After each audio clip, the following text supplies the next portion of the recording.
Welcome to Karthi உலகம். இன்னைக்கு நம்ம சுவையான மஷ்ரூம் கிரேவி தான் பார்க்க போறோம். வாங்க இந்த ரெசிபி எப்படி பண்றதுன்னு பாக்குறதுக்காண்டி நம்ம உலகத்துக்குள்ள போலாம். கார்த்தி உலகம் இப்பதான் நீங்க ஃபர்ஸ்ட் டைம் பாக்குறீங்கன்னா மறக்காம சப்ஸ்கிரைப் பண்ணிக்கோங்க. நான் போற வீடியோஸ் உங்களுக்கு நோட்டிபிகேஷன்ஸா வேணும்னா பக்கத்துல இருக்க பெல் ஐகான்ல ஆல் ஆப்ஷனை கிளிக் பண்ணிக்கோங்க. இப்போ ஒரு கடாயில 4 டேபிள் ஸ்பூன் எண்ணெய் ஆட் பண்ணிக்கோங்க. எண்ணெய் சூடானோன்னு அதுல 2 பிரியாணி இலை ஆட் பண்ணிக்கோங்க. ஒரு துண்டு பட்டை, 1 ஏலக்காய், 2 கிராம்பு, கொஞ்சம் கல்பாசி, கொஞ்சம் ஜீரகம், 1/2 டேபிள் ஸ்பூன் சோம்பு, கொஞ்சம் கருவேப்பிலைய கிள்ளி நல்லா வதக்கிக்கோங்க.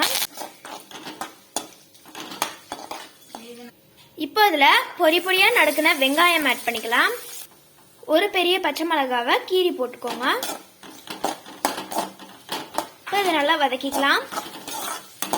இப்போ நான் இஞ்சி, பூண்டு, புதினா, மல்லி இலை, ஜீரகம், சோம்பு, மிளகு இதெல்லாம் சேர்த்து ஒரு ஃபைன் பேஸ்டா அரைச்சிருக்கேன். இப்போ அந்த பேஸ்ட் இதுல நம்ம ஆட் பண்ணிக்கலாம்.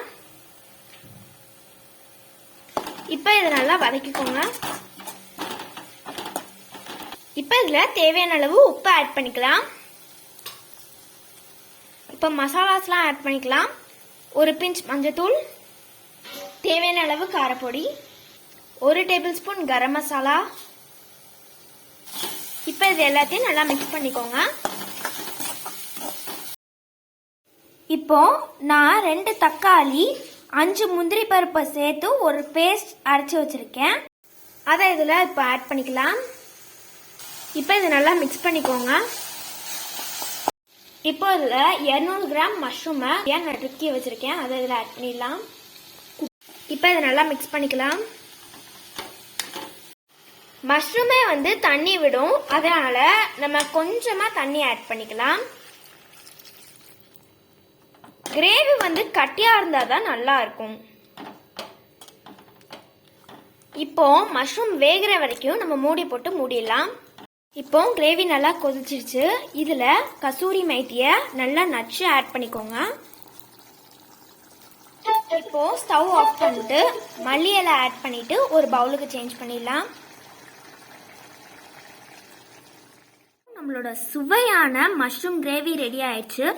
இது சப்பாத்தி, நான், ரைஸ் இதுக்கெல்லாம் நல்ல ஒரு சைட் டிஷ். இந்த ரெசிபி நீங்க வீட்ல ட்ரை பண்ணி பாருங்க. இந்த வீடியோ உங்களுக்கு பிடிச்சிருந்துச்சுன்னா லைக் பண்ணுங்க, ஷேர் பண்ணுங்க, கமெண்ட் பண்ணுங்க. மறக்காம கார்த்தி உலகத்தை சப்ஸ்கிரைப் பண்ணிட்டு பக்கத்துல இருக்க பெல் ஐகானை கிளிக் பண்ணிக்கோங்க. நான் அடுத்த வீடியோல உங்களுக்கு சந்திக்கிறேன். Bye bye.